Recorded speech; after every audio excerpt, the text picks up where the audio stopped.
A note written in 1972 by a family astrologer about some incident which would happen in 1977 came through.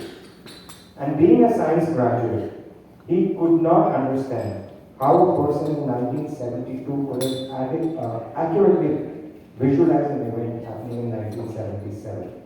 And that's how he got into the world of astrology.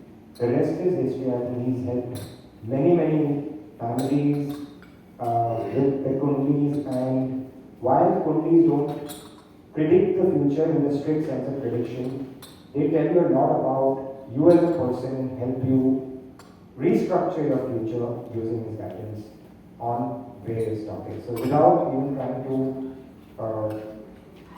tell you about astrology, let's hear it from the man about astrology and science, astrology or science, or astrology and whatever you call it. Thank you. Mike, over to you. Om Sai Ram, thank you very much. I am really delighted that many of you came in spite of the absence which I took on the 6th of October because of my ill health, and I got a COVID and I got out of it, and I am so happy that I can meet you all. Well, the subject astrology and science is both old words, you know. Many people think astrology is kind of a pandit and there is some god sitting up there who controls lives of so many of us. And some people think that it is all humbug because there is nothing and we shouldn't believe on it. What I am trying to combine is the two of them and trying to prove that how astrology is a science. So my talk to you will be basically one is predictive astrology, another is curative astrology. Curative astrology is that once I predict that this is going to be a sort of a scenario, this is going to be a sort of scenario, you can always like to get a cure of it. I mean, just by doctor telling you that you have a typhoid, you certainly like some medicines out of it. That is where the astrology is considered as a very good tool for all of us to understand. That first of all, why it is a science. You see, you have seen the moon, when it comes closer to the earth, there is a tide in the ocean. I believe all of us know this, have experienced this. There is a high tide or a low tide in the ocean. Now, what makes the ocean tide being high or low just because the moon is coming closer or waxing or waning or whatever? So it happens because, we in astrology say that if moon can affect the water content in the ocean, our body is 75% water. So it would definitely affect the water content in our body. And if it affects the water content, the obviously effect on the cells of the body will happen. And that is why we say in astrology that moon is the perceptor of the mind. And that's how different planets, if you really go and Google, you will find that the planet Saturn has got extra zinc and iron elements in its atmosphere. So our body is full of iron and zinc also, to whatever extent we have. So why should the Saturn affect us? And we have three, dimensional axes.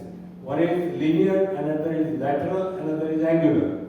So whichever, planets which has the axis actually, affects the chemical composition of our body. And the chemical composition of our body, because it affects, we feel that, it is all affecting our aura. And once we affect our aura, all kind of results are seen. You can now photograph the aura. The Russian cameras are here. If somebody wants to photograph the aura of a body, which actually denotes that whether you are healthy or not healthy scenario. But you can also figure it out that what is basically wrong. Are you anemic? Are you having a liver trouble or you are having a kidney trouble? So the elements are basically that what we see is that different elements of the universe is affecting you. Now there is another way of thought of looking at it. People say that the body is consisting of various atoms which vibrate at different frequencies. Now if that be so, then obviously the metals which are there or the gas, like Jupiter has got hydrogen gas in its atmosphere, which is much higher than in atmospheric gases in any other planet. So how will it affect? So because the frequency, when they are either near in way of linear, lateral or angular, subject to what you were born with, it will start affecting the atomic vibrations. And that's how the astrological science works. Now again, I must repeat you, it is an impelling tendency. Don't be under mistaken impression that it becomes a compelling tendency. It's an impelling tendency. Most of us are fooled by astrologers, sometimes outsiders, who create fear in us, saying that this is going to happen. But it happens. Why? Because the tools which are required to not allow the impelling to become compelling, which is, we can't use it. It is basically the vibration of the atom which we have to control. If we have to control the effect or side effect or good effects of a planet which is vibrating. Now that is controlled by way of serious deep meditation. So it's another science. That how do you control it? If you are able to do that, then you will be able to get rid of any kind of a disease, any kind of an impelling tendency which your stars can produce. Otherwise, for a normal person, impelling tendency becomes compelling tendency, and we all tend to fall in that rut. That okay, this has happened because my luck was like that. This has happened because my stars were like that. But stars notwithstanding, they do play a part, and it's a measurement which you have to understand. Today we run companies with data scientists. What we do is collect various data and then try to figure it out that how it is performing. This is planetary data which has been collected by our saints and rishis. That how does each planet getting affected to a particular individual. And this data scientist business is the business, that is how the astrology becomes a science. Now you will again say that how it will become a science. Now you call behavioral science as a science. Why do you call behavioral science as a science? The psychiatrist comes to you and talks to you, and he thinks that you will react in this fashion, and that's how you advise it. So this is also a behavioral science. Astrology is a data science of the planets which has been compiled by the rishis, possibly verified over number of specimens, over number of decades, in order to figure out that what is it going to affect general human beings. But again, as I mentioned to you, it's an impelling tendency. So the data science will also go wrong like the behavioral science. Even the medical science which we have is based on data collection. How many 80% of the people reacted in this way? But 20% never got any effect out of it. Because they could be resisted or whatever it is. So I would say that this is a science in which we have to understand that it's an impelling science. The science was created by our rishis or saints or scientists, whatever you call it, in order for you to tell that these are your impelling tendencies. Now, there are desires in a human being. So all of us have a desire. We all want personality, we all want money, we all want courage, we all want brothers, sisters, we all want happy homes, we all want children, we all want education. We don't want diseases, but diseases are also part of the entire system of planetary, where people will, diseases and enemies will also come in. Similarly, we want spouses, and we also get death. It's not that death will be inevitable. And we get luck, we get professional identity, we get name and fame, we get income, we get completion of our desires, And in the end, we also have expenditures and losses and whatnot. So point is that these 12 aspects of what we call in generally a human life, all are covered into this astrology, impelling tendency. The problem with us astrologers, including me, is that, if somebody comes and says that, okay, you see the chart, we try to finish it off in 5 minutes. But really speaking, it takes 20 to 25 minutes to study a chart. And the chart is basically born on the time, date of birth and place of birth, where your lateral, linear and angular things are known to us. And related to what it is today, we try to compute it and try to tell it. So, this is the predictive portion of the astrological science. Now comes, if I tell you there is a typhoid, you will say that, okay, what is the cure? Now, before knowing the cure, you have to understand a little bit of metaphysics. In metaphysics, basically, there are 3 energies in the world. There is no 4th energy. 3 energies in the world. One is sound, one is light, another is fire. Sound, what we call is Brahma in our Hindu ancestral science. Light, which we call it Vishnu because it is nurturing. And fire, we call it Mahesh, which is basically a destructive side. Obviously, how I have written in that book of mine that how these energies got converted into creativity and how we were all created. But the essence of that was that basically that these energies have the power to cure. And not cure you 100% more possibly, but maybe 30-40%. Or diminish the effect of whatever bad is intended to happen. Now most of it is, sound is the mantra which we have. Now many of us say, give this mantra to some pandit and he will do the puja. Does not happen. You have to die before you go into the heaven. So you have to do the mantras. In order to connect or correct the sound energy into your body, by which your bad elements will possibly, have to be taken care by vibrations of the atom, has to be taken care of that particular thing. So sound energy is the first curative portion. Second is the light energy.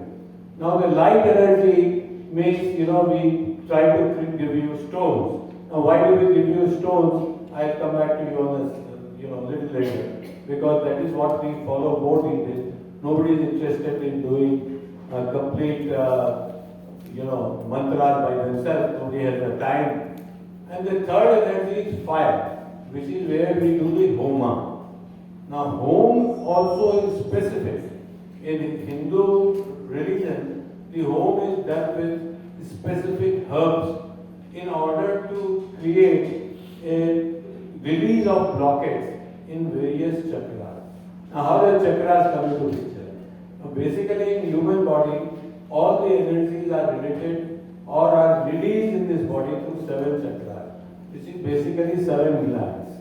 We start from pineal gland to pituitary gland to thyroid gland to heart chakra to the fire. Sun chakra, solar plexus, then to Swadhisthana, then to the android, these kidney glands, and so 7 glands.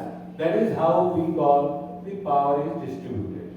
Now, wherever the chakras are malfunctioning, that means your glands are malfunctioning. If glands are malfunctioning, apart from your health, your aura will diminish to that extent. Now, aura is a thing which can interact 7 seas, be it a relationship. Suppose your husband is living there 7 seas away. But auras can interact because it has a frequency which you or me cannot see by naked eyes, but still they are active. So therefore, 7 chakras essentially is the distribution point of energy.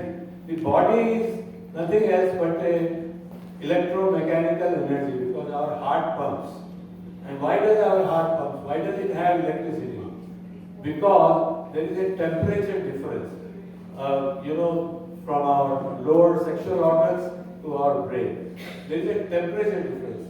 So many of you who have had little bit experience of science, wherever temperature difference happens, there is a current flow. And that is why the heart pumps. And the day when we have temperature difference 0 or negligible, the heart sinks. That is the essence of light, which I am not going into details because the subject is different, and you can read it in the book. Though I discovered to my dissatisfaction that people are not interested in knowledge. What they are interested in is only generating wealth. So my second book, I'll start writing at generating wealth instead of the book which I have written is live in knowledge. So nobody wants gyan. This world. Nobody wants gyan. Nobody wants to be happy. Though we all say we want to be happy. Nobody wants to be, basically trouble-free or healthy. Because everybody of us want to indulge in something and not want to be happy. So, pardon my saying so, I don't want to go off the topic. But obviously, the book is going to be given to you in case you feel good about it. But you will not be able to read it for many reasons because, as I mentioned to you, nobody wants gyan. But yes, if you are sincerely interested, please go ahead and read it. So, curative portion of light comes when we give you stones. But stones have to be given in one of the 5 fingers. And these 5 fingers, as you know, under acupressure or acupuncture or some such thing, are connected to different chakras. Now, when you connect it to different chakras, so definitely what I put in a finger is distributed through that chakra or through that gland into your body. And that's how we balance the energy. The same stone which is there in one finger will create a different objective rather than a different finger. So question is, don't think that the astrologers, most of us them do not know the curative portion of it. And they say you wear this and this and you wear this and this. But each finger will produce different results. Suppose I was seeing a gentleman's horoscope just now. His, Jupiter was very strong. He's a very compassionate person and very highly, hydrogen oriented person. Now, if I put excessive hydrogen in the, chakra which is already having good hydrogen in his body, it will do little good. But if I put it in different chakras in which he is experiencing some trouble, it will do immensely good to him. So, the point is that the 5 fingers, including the thumb, most of us say that how do we put it in the thumb? Because it's embarrassing. But the body is being made like that. So be it a, fingers of the leg, or be it a finger of the hand, or any hand or any leg, they are all connected to the same chakra or same gland for distribution of light energy. And that is where the easiest option available to us these days is to give you light energy. Because you give diamonds, it will be carbon. You give pukras, which is yellow sapphire, it will be hydrogen element. You give blue sapphire, it will be zinc and iron. You give moon, it will be calcium. So things are different. So different chemicals, energies we try to pump into your various chakras to different predictive analysis. So then the last comes the Homa, which is the fire energy. Now we can do that, but again we have to do it ourselves. We can't expect a Pandit to keep on doing for us and get the benefit for us. So we have to essentially either take one of the energies of the universe in order to help us. The help is going to come to 40% of the extent because your karmas have to be exhausted in any case. So the karmas cannot be changed completely. So if you are born with something which you have to wear or wear that out, it is not that I can or anybody else as an astrologer can change it 100%. But yes, it can reduce your mitigation to 40% lesser evil, or increase the whole thing to 40% more if you want to in that manner.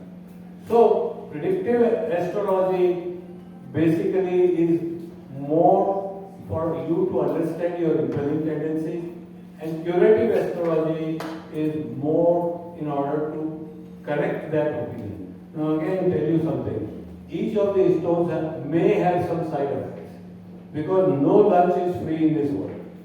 So there could be side effects.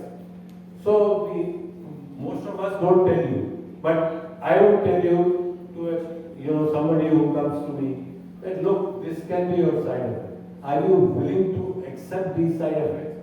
Now suppose somebody came to me that I have to win this court judgment. I said, look, you may win a court judgment if I give you something, but in return the universe will take away from you part of your life. What do you want to do? He says, still I want to first do it, because if I am going to live for 80 years, I am not going to be, because my date is very near in the High Court, and therefore I won't bear it for a longer period of time. Can you provide some situation in which this date of High Court I can do? I said, fine, you are willing to do that, do that. But take it out as soon as you get a judgment in your favor, or to the extent, you can possibly get it. So question is, no lunch is free. Obviously, God has created some nectars in our life. Not in everybody's life, but many of the lives God has created nectar. So that nectar will not have any bad side effects. But there could be some side effects if we are taking some very desired objective result, which in order to sustain, in which we may have to do some sacrifice. So there is these two aspects. In fact, God has created an axis of life. That is where I am coming to my third point. That many of us do not know why have we come in this world. What is the general thing which we are going to experience in this world? Now, astrology gives an answer. The element of Rahu and Ketu, which we have in astrology, are not a planet. They are only an axis. But they tell you that what kind of emotions do you have to experience in this life? Why have you come? To experience what emotion? Obviously, that becomes the central point. Now, if you experience those emotions, then the other things, like intermediary planets and whatnot, may have, different, intermediary emotions which you will also feel. But the primary emotions will always be axis of life for you, which is why you have come into this earth. Because of your past good karma, you will get balance of the planets favorable to you. But the emotions will have still to be experienced in all the Antardasa, Pratyantar Dasa, Sukmantar Dasa, which we can tell you. So, ladies and gentlemen, this is in short the astrological science which is available to you. I will leave it to the floor. If you have any questions to ask me, you can always do that. I will be too happy to answer and satisfy any of the queries which you may have. I'm quite amazed at that linkages with atoms, with minerals, that the fact is we are also born from carbon. We're also just a bunch of minerals and electrical energy, and so is the universe. So there is some connection, and whenever planets come closer, and the angle at which they come closer affect us in many ways. So as he said, the floor is open for questions. Please take the mic from me and ask your questions. I just want to know, how do we determine the time of birth, the exact time of birth? I mean, besides the clock, because not necessarily that the clock is showing the right time. You see, the science of astrology, very funnily, was created as the time of conception. You see, normally we would presume that the time of birth minus 9 months would be time of conception, 10 months also would be time of conception. But the accurate science is time of conception. Now, how time of conception is calculated is another funny thing. It is 48th day from the stoppage of your period will be considered as time of conception in astrology. That is where we say that the jiva or the soul really gets it. Basically, part of it is also covered in my book. We say that how are we created? Ultimately, first is created as a pineal gland. Nothing is there. Then the egg bursts, and there is a temperature difference which is created, and that is how the thing is concerned.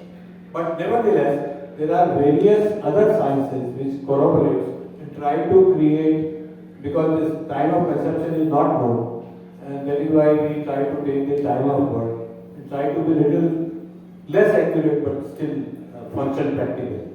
But you will find this, probably when you deal with twins, you will say that okay, the time of birth may be similar or 2 minutes away, but the time of conceptions of both of the twins could be different. There is another psychological thing of how the soul reacts in that manner, but that we leave it for some other occasion. So there are different, and you will find different nature in a twin. How do you explain it astrologically? So this is actually the science is science of conception. But for practical purposes, we say time of delivery. Now, in order to correct it, there are 2-3 ways. One is that I try to enlist some main events in your life. And if the life event exactly is not happening on the days or between those days, then I try to ask you that which days it happened.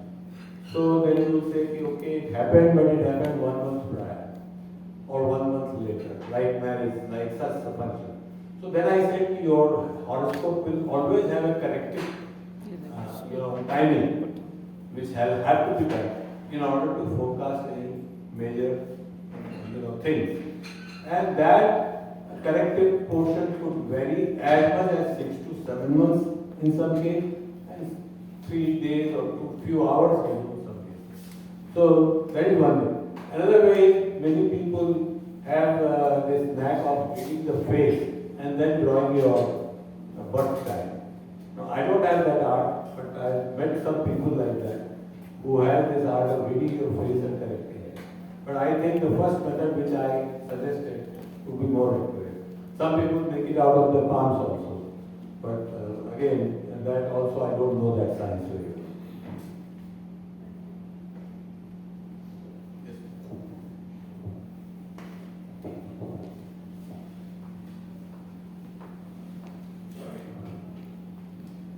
I have been told that your birth chart is actually a report card of your previous lives. So what do we say to that? You see, the birth chart, we call it is a stool chart. You see, what ultimately we will have to figure out in your planet. Obviously, it does create a kind of a reflection. But ultimately, the planet has to be divided to the 108th degree in order to know its efficacy. In another branch of scientists called KP created a scenario in which the birth chart is divided into nakshatras, which is constellations, and then subdivided into sub-lord, which is close to about 108 divisions. And then they say major events could be coming out of it. But in general, in the 5-minute birth chart which we all see, is the birth chart which we go with. Some people add it with Naumann, which is 9th degree, because general well-being is being created or being seen there. So nonetheless, is it a report card of your previous karmas? Now again, you are born with a chemical. And why are you born with this chemical and not with something else? It is a subject which is whether it is your karmas. You see, we all call there are three kind of winds in our body. Wind means that.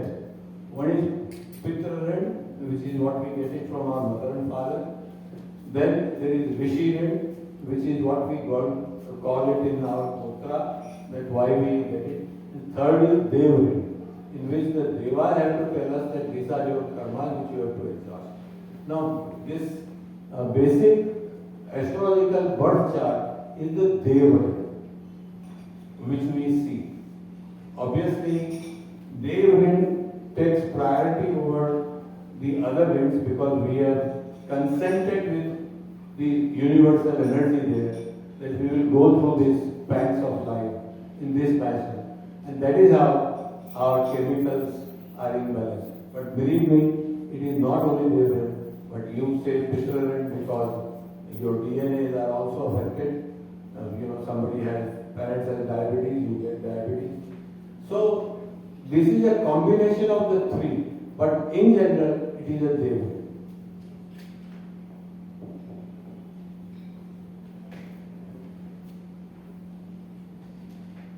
What is the difference between luck and destiny? You see, luck is a small portion. Sorry, go ahead. So they say that if it is your destiny, you will get it. And so you have to work for it, or like Manmohan making the Prime Minister, where he never wanted to, or never on the way to become the Prime Minister.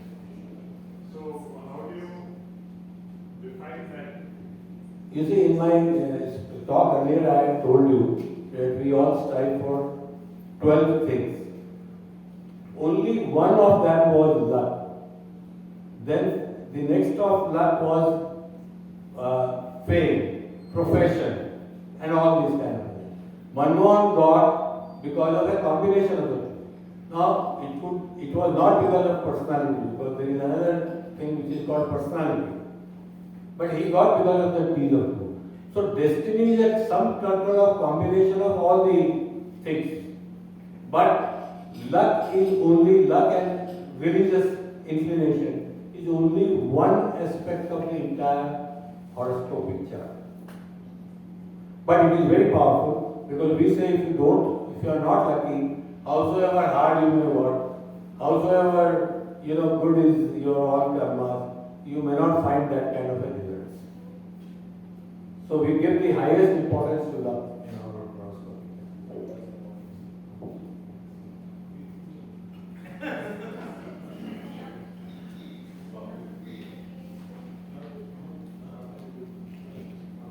I think eventually what everybody will want to know, मेरे बेटे बेटी की शादी कब हो, right?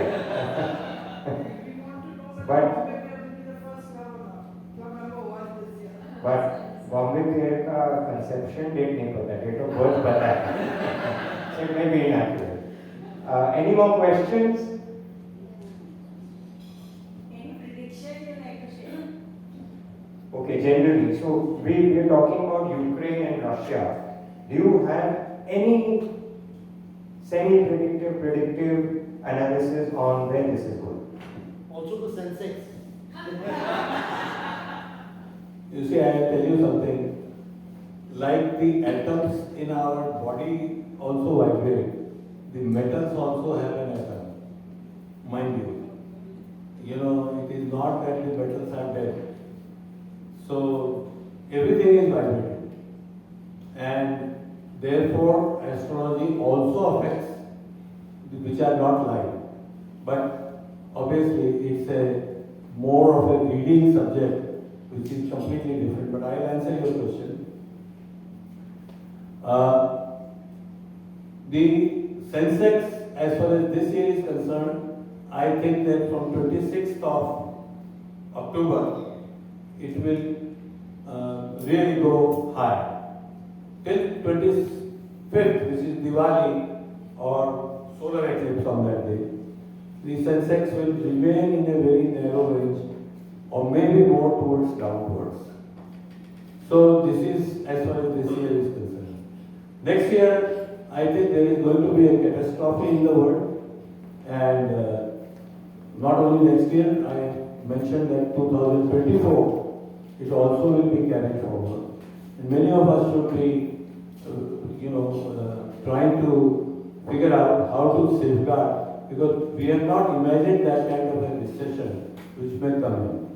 Now, 1929 was followed after the COVID, the depression, Great Depression, and we have again, general flu that time it was known as, and we have just passed COVID, and we are expecting that a recession will come in, which is from next year onwards. And how and in which way it will behave is nobody is able to visualize. But yes, we all must be attentive to each of us as how to save our skins. This is my view. Please do not say that this is the gospel truth, because God is not giving you. So is this the prediction for the whole world, or is India safe? Obviously, you will have pockets where you will be less safe or more safe, but the prediction is general for humanity. So humanity will cover the whole world.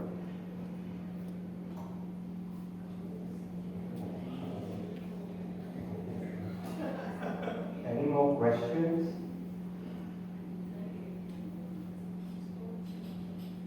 If there are no questions, then may I call upon Kavya.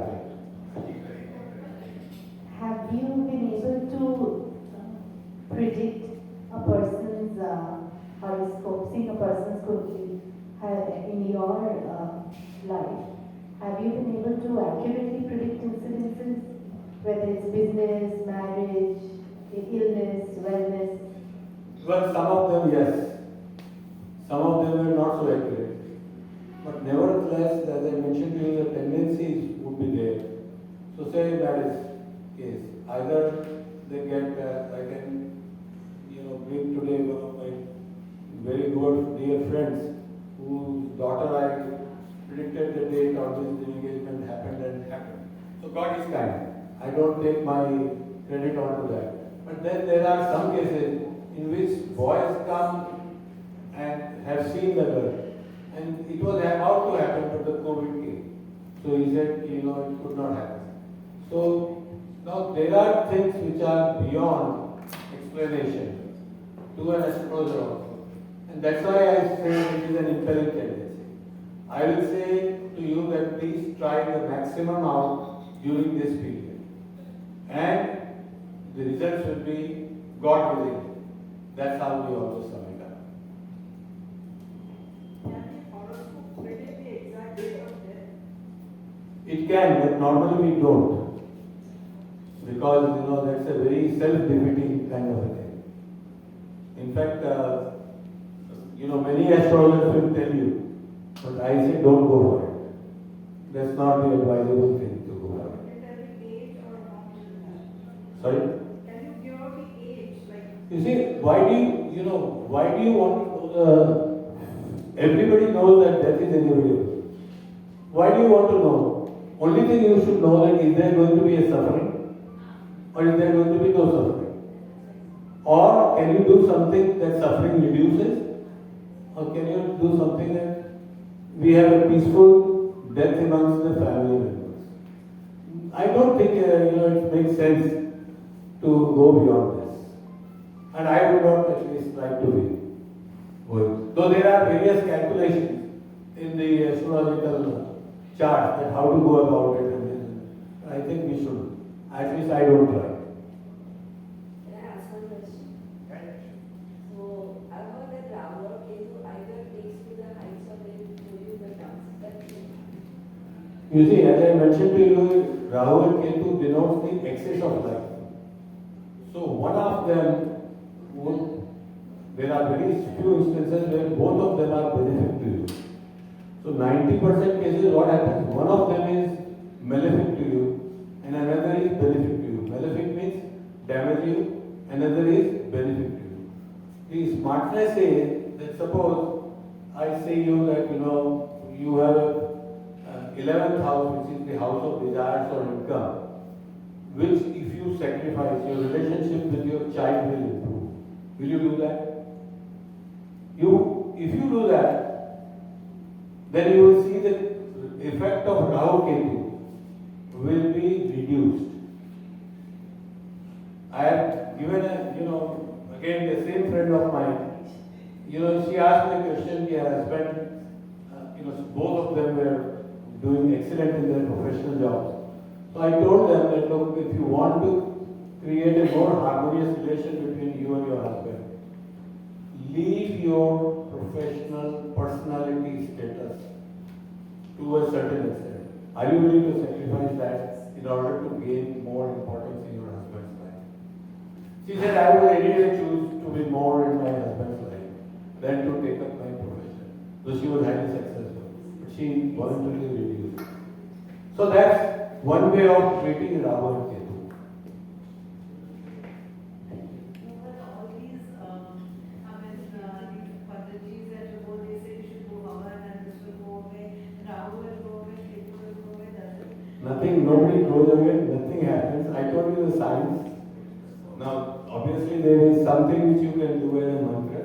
If you have Rahu Ketu trouble, the best mantra, and if you are Hindu, do the Gajendra Moksha, which is a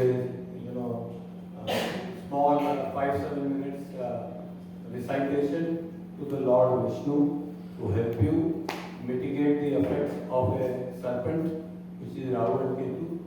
But if you don't go into the chakkars of these astrologers, which will create fear in you, extract money out of you, will do the puja themselves, nothing will come out of it.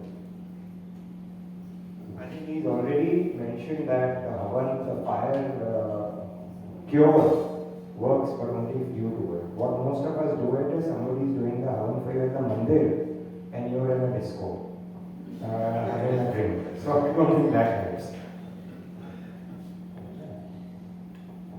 Yeah. I asked a scandalous question. Please pardon me. No, go ahead. I guess everybody is interested in knowing कि मेरे बच्चे की शादी कब होगी.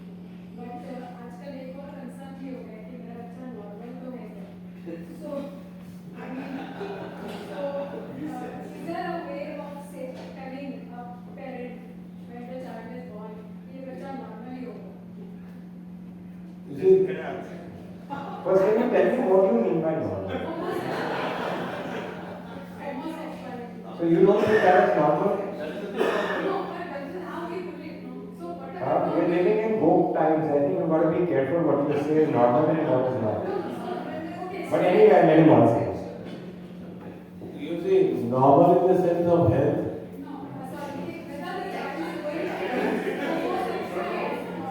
You see, in astrological science, and that is how we say that don't show it to astrologer because you open yourself up.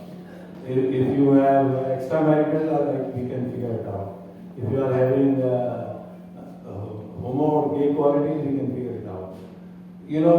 That is why we try to sometimes say that match the horoscopes before you get married.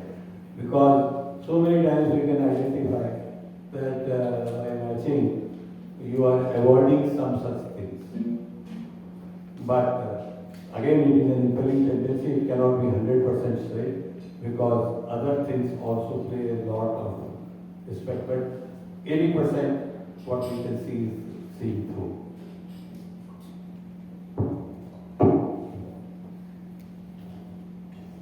So if there are no more questions, may I ask Rupen Doshi to deliver the vote of thanks? And may I ask Neha Doshi to give the certificate of appreciation to Mr. Bhatt.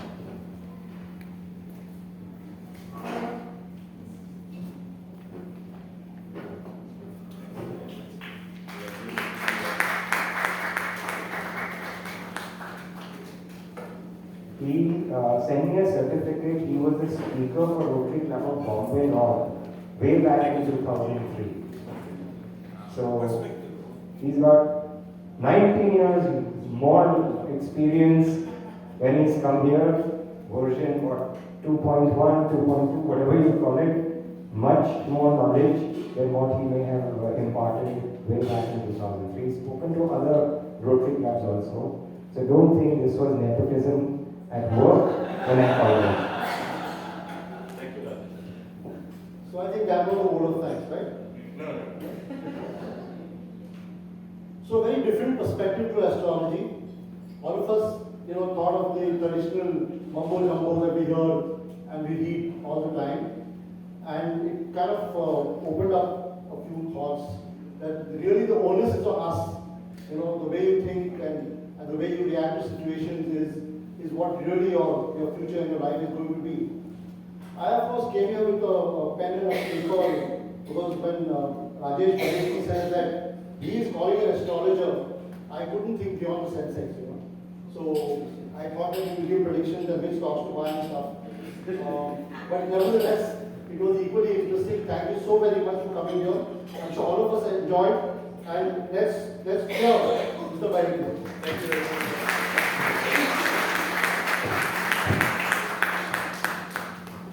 And for those who get to attend today, the bar is open, the dinner will be late very shortly.